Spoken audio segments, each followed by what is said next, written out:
Aries, this is your week ahead tarot card reading by Born Without Boundaries Tarot. It's an energy reading for Aries, sun, moon, and rising sign, or whoever is drawn to this energy. This message comes to you when you need to hear it. So there's something in this message that you need to hear now. And I'm going to break everything down over the next 7 days for the week ahead so we can see how everything plays out. Aries, this is where your message begins.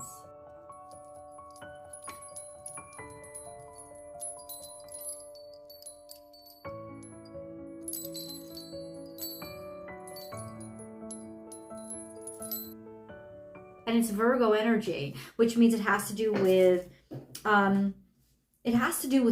It has to do, but it's like the day-to-day pedantic work of that most people would think is boring. But think about the harvest. Not the harvest.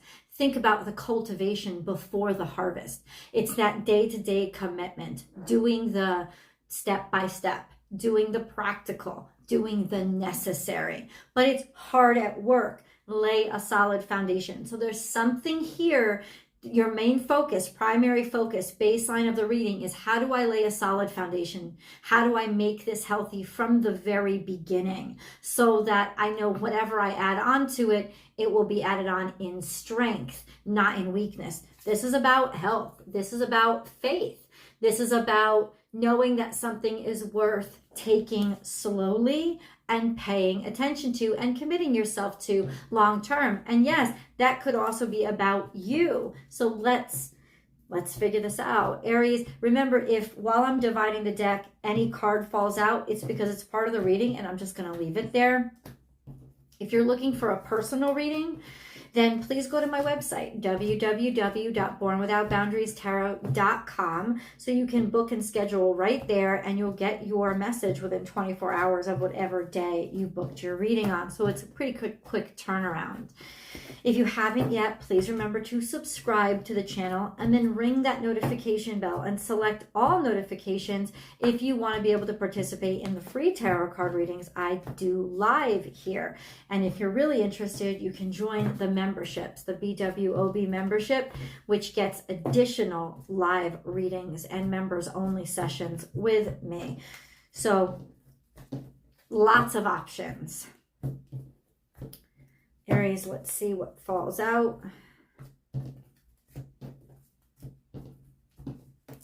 There we go. Got two. No.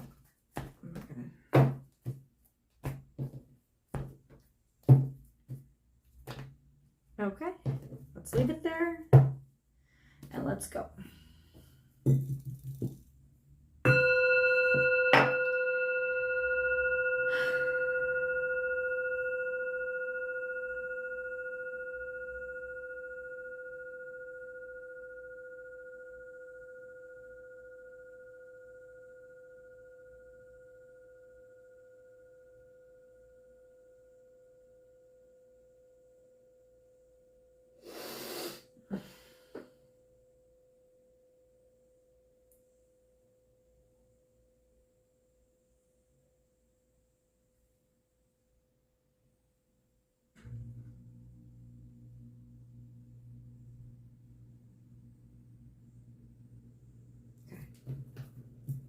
Okay, Aries, let's see where this energy takes us. Let's just give it a shuffle just to see if any other card wants to fall out.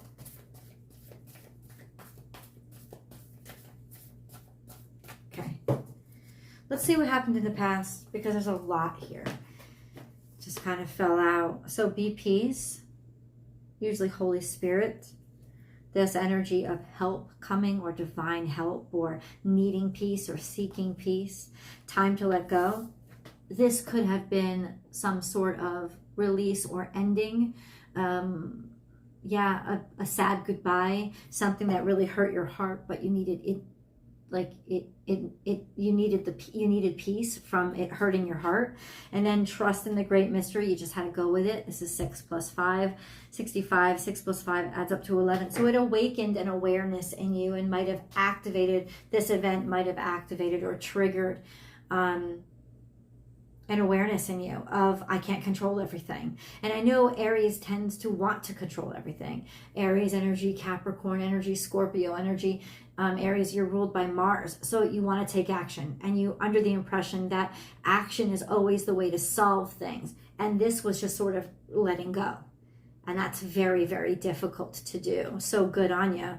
And then we have the abundant universe will provide, which comes up to, there's a lot of benefit to being able to release and let go and understand that I have to make peace with whatever this heartache is, and releasing and letting go, and just the universe coming in is really making space for the universe to come in and provide whatever help or resources that you need.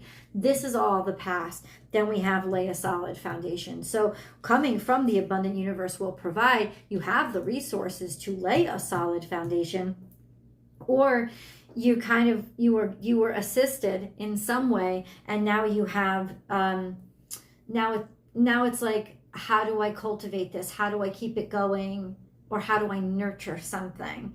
Okay, let's see. Now is a lucky time. This is beautiful. This is beautiful energy because it means that you're tilling fertile soil. Whatever that means for you, whatever you're working on now, you are actually, whatever you plant, whatever seeds you plant, you're multiplying that. It's going to multiply that productivity. It's going to multiply that progress. This is a very fertile time as well. Anytime this card comes out, it is a very literally fertile time. So just know that in terms of your fertility periods or your sexual activity. And this could be what you're cultivating. You could be cultivating family, but you don't have to be. And then we have open to infinite possibilities and believe in yourself. More Virgo energy, this sense of day by day planting the seeds that you are worth the investment, and what do you aspire to be. So what this is setting you up for, this energy this week, is, what do you aspire to be? What do you really want to cultivate in your life? And the universe is saying aim high, because this is the fertile soil to do it in. Let's go to the 7-day play-by-play. I want to, Aries, get 7th day. Let's look at the resolution here. How does this energy resolve itself? Okay, or maybe it doesn't. There's a lot of Virgo energy here.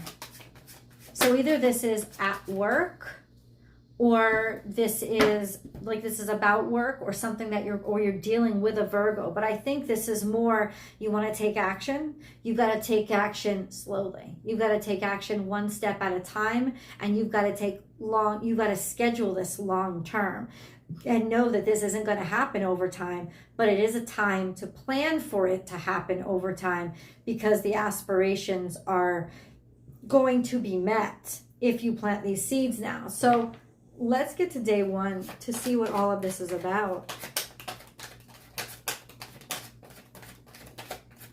Aries.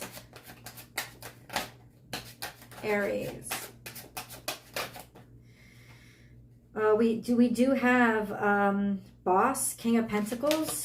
I would say this person is a Virgo, maybe a Virgo in your life. Somebody who doesn't give up, somebody who encourages, somebody who is relentless in their pursuit, somebody who won't back off or back down, or somebody who really believes in you and is willing to invest in you. Okay, fantastic. What about day 2?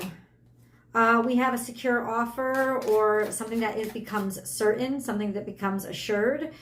Maybe something that you were relentlessly pursuing in terms of your career, in terms of work, or whatever this is, this sense of you securing it by day 2. So we are looking at something that's very prosperous.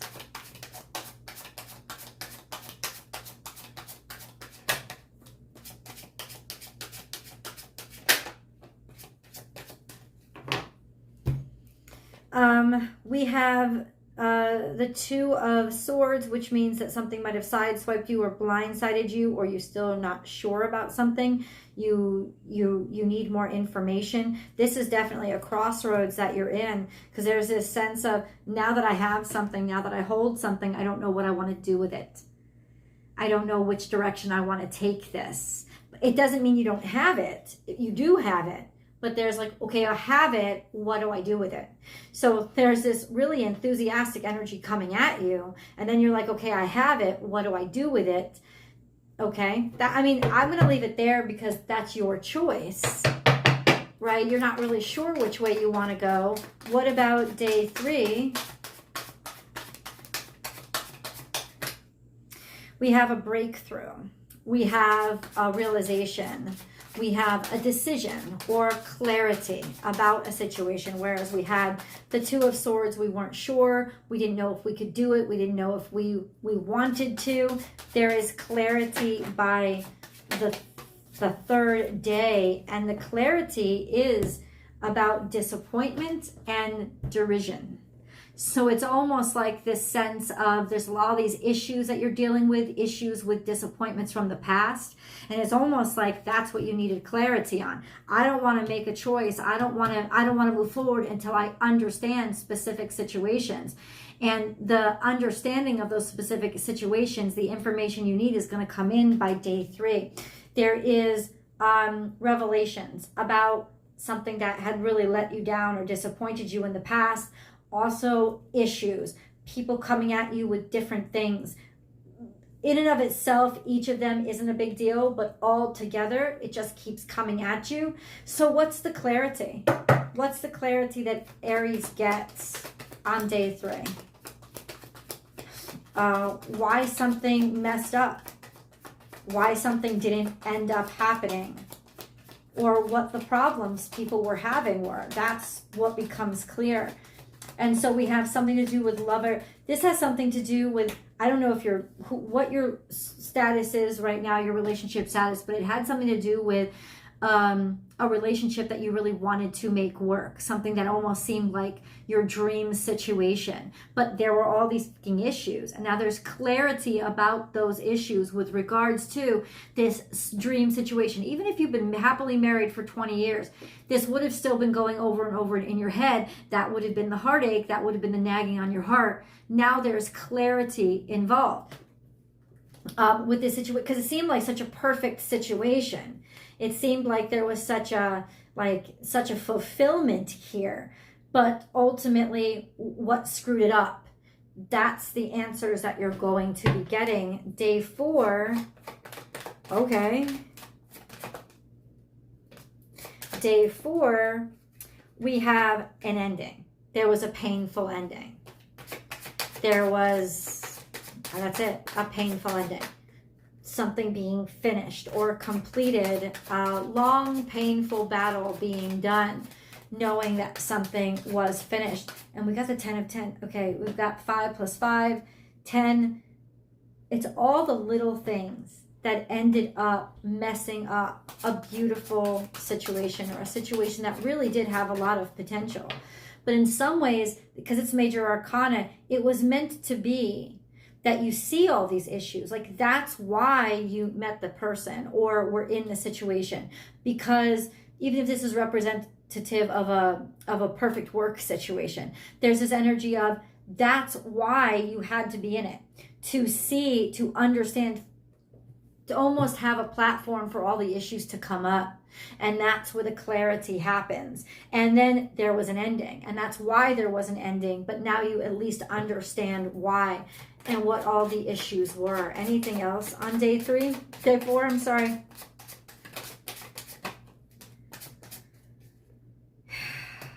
Making amends, or finding a way to balance something out, or make it work out, or make it be okay. Temperance is sort of divine intervention with expansion and growth, and how do I make this horrible situation work for me, and how do I grow from it? So there's a lot of growth here, or awareness of opportunity to grow here. Okay, what about day 5 for Aries? What about day 5? We have confusion. We have maybe not wanting to deal with things, getting lost in illusion. There could have been alcoholism here, some sort of addiction, somebody fucking around, somebody being distracted by unimportant things. Okay. I think that maybe there's a lot of choices here that you have, but none of them really impresses you, probably because you're comparing it to this ideal situation that got ruined. But this ideal situation seems to be a situation that was ideal to teach you something. So it's not like maybe that was the perfect situation that you thought it was, it was supposed to happen. It was meant to happen, but it wasn't meant to be long term. It was meant to teach you what you needed to learn to prepare for long term. And now you seem to be pretty unimpressed by this circumstance or this current situation. And so what does Aries do then? Or you seem to be unimpressed by your selection, probably because you're comparing, when really that situation wasn't something that was supposed to last, even though it seemed like it was. It wasn't supposed to. It was just supposed to teach you or bring up the issues that you had to heal from. And then we have, so this is defeat, but in reverse. So whatever you lost or whatever got defeated is now, it's now reversing itself. So that could be a really good sign. If you haven't seen anything that really impresses you much, there is the energy of being able to take action, find action, and move toward winning something over again, or an opportunity to win where once you were defeated, which is really interesting. We'll get to day 7. I want to see the moon card, Aries, on this situation, about this situation. We have hold your vision. You haven't stopped thinking about this. You haven't stopped wanting this circumstance to work out, and you're very emotional about it. You really want this a great deal. So there's something here that you haven't lost momentum for. You just thought you lost the opportunity for. It was directly related to these goals and aspirations, something that you really identified yourself with and wanted to be. And now it seems like there is actual second chances coming back. So, how does that happen? We're going to get into go the distance. Keep going. Maybe it's just you got to pick up where you left off. And then we have to clean it up. But there are things like these issues that were revealed to you. Don't just keep running and ignoring them. You have to clean that shit up. See, now you know what you have to work on. Now you know what needs attention, right? And once you clean that up, you can go the distance, and the opportunity is actually not lost. Whatever this opportunity is, however you're resonating with it, it's actually not lost. But you have to clean all this crap up, and it has to do with this 5 of Wands and 5 of Cups. Whatever disappointed you, whatever was chaotic and confusing and didn't hit the mark, there was just this energy of clean that shit up so that you can continue forward and can go the distance this time and fix. So you're getting a chance to actually fix something that you were never able to let go of that was still bothering you. Let's get an angel card and move over. We have Amber. So we gotta discuss that. Let's go and finish this reading over in the extended. Please come along with me. The link is pinned to the top of the comment section. It's also under the description box, or just head on over to Vimeo and you can find the newest Aries video there. I'll see you guys over there.